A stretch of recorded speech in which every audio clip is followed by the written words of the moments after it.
Welcome to my channel. I'm Chabeli. I'm a board-certified anesthesiologist assistant. This week I'm covering A Week in My Life Part 2. I'll be doing the middle of the week, which is the busiest time of the week for my hospital.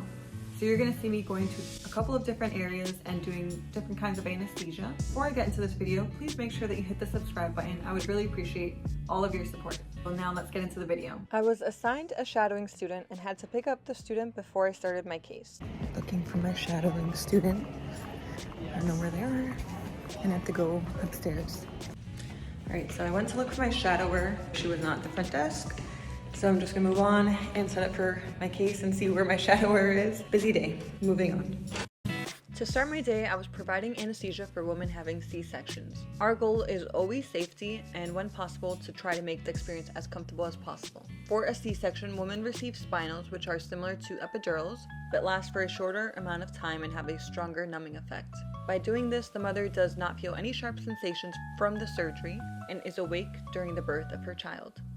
Medicines such as opioids can also be added to the spinal and can provide pain relief for many hours after the surgery. Other medicines the mom may receive are medicines to keep the blood pressure within a normal limit and also medicines for nausea. Immediately after my first case, I had a second C-section to care for. During this case, the mother had an epidural and received Duramorph in the epidural, and they also received a couple of medicines for nausea and for their blood pressure. Oxytocin is also a medication that we give as anesthesia providers in the IV, and this helps the mother with tightening her uterus to avoid any additional bleeding.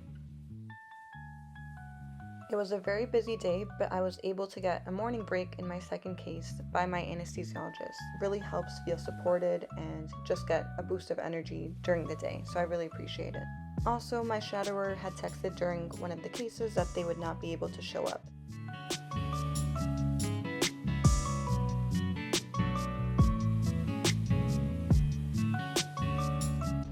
So my shadower ended up being a no-show, but that's okay. I just finished up an OB and now I'm gonna get a new assignment because all those cases are done. I was assigned to the endoscopy suite. These procedures are typically faster to do because the majority of patients are getting twilight anesthesia. The patients receive anesthesia usually only through their IV. So to do this, I made sure to have as many patient charts filled in as possible, so I did a thorough job of patient chart examinations before I even met the patient. That way, when I meet the patient, it's just a quick overview of their medical history and talking to them about the anesthesia. In this suite, patients are having their GI system looked at with a camera. For my hospital, these are some of the sickest patients we see. Some of these patients may have very low blood counts, may be receiving blood units, platelets. So in GI, in the endoscopy suite, it is a balancing act of keeping patients safe enough to breathe while also being comfortable enough to tolerate the procedure.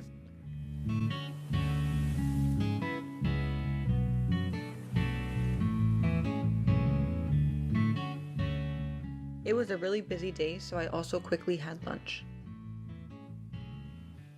I also had to intubate a patient for one of the procedures, so I had to get sevoflurane, which is the inhalational agent, out and refill the anesthetic machine. So this patient got intubated, so they would be kept under general anesthesia with sevoflurane.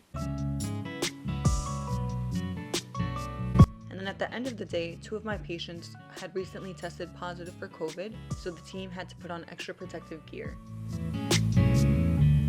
Endo day successful-ish so far. Next patient has COVID, so gowns up and everything is covered so that I don't bring that home. So I also ended up getting overtime. My job is really great about overtime because they will compensate us for any extra time we are helping out. So it is around 7 p.m., 7:10. I'm gonna cook dinner. My boyfriend usually makes dinner, but he's really busy, so I'm gonna make the recipe today. Then I'm also gonna do a little bit of cardio on my home bike. Just came home and I had a snack and I was just watching TV and stuff and just relaxing. I feel mostly good, but yeah, some days can be really tiring, particularly endo, but it's the job, it happens. And all my patients, they need to get what they needed done, so, you know, got to help some people today, so that's the good part. But all right, gonna go cook dinner.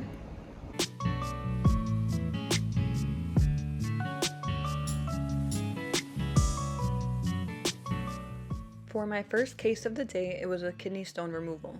For this procedure, patients receive general anesthesia with a breathing device called an LMA. The LMA does not go in the vocal cords, but it sits in the back of the mouth to allow the patient to breathe and receive anesthesia through the inhalational agent.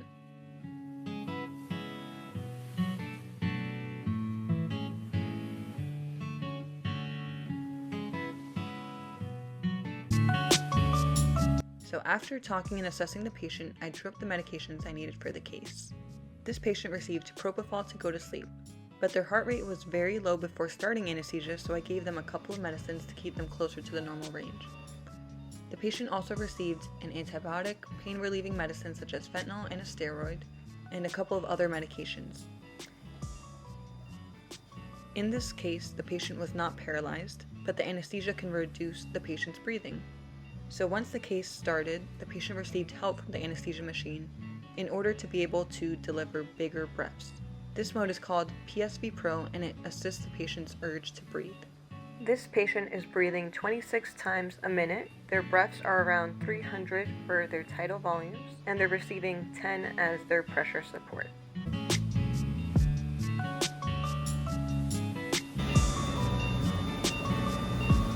Part of the job is to optimize the position of the patient for the surgical team and keep the patient warm while under anesthesia.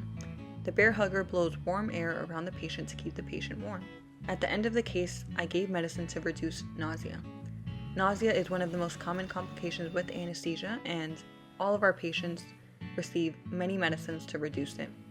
To recap my day, my first patient was a cystoscopy. It was a kidney stone removal, so they had an LMA placed. It was general anesthesia, and they also had fentanyl given for pain during the procedure. This patient actually had a really low heart rate, abnormally low, out of normal limits. So before I could even put them to sleep, I had to get their heart rate to a normal limit because I did not want that heart rate to go any lower when I gave any more anesthesia, because the patient would be getting more comfortable. So that heart rate had to go up, and because her heart rate was so low, it took them a while to get the medicine to circulate, so that took a while to get them to a normal heart rate. But once that was done, the case started in the end, and this patient actually had a very difficult kidney stone, or the surgeon took a while with their kidney stone, so finished that case. Then I helped do some paperwork with my coworkers, filled in some of the information that we have for the patients that were coming in today. So we have patients throughout the day, so since I was more free then, I was just filling in information for patients that were going to be going later. For my second case of the day, it was an emergency case and the patient was intubated. This patient was critical before receiving anesthesia. The patient received a combo of medicines to keep their blood pressure normal. So some of the medicines we use to put patients to sleep can make their blood pressure go down a lot. So I used a different medicine called etomidate to keep their blood pressure as high and close to their normal range as possible. The patient also received a combo of medicines to provide pain relief. And this patient also had another IV placed in this case in case we needed to give more fluids, blood, or anything else as well. They also had a gastric tube placed to empty their stomach.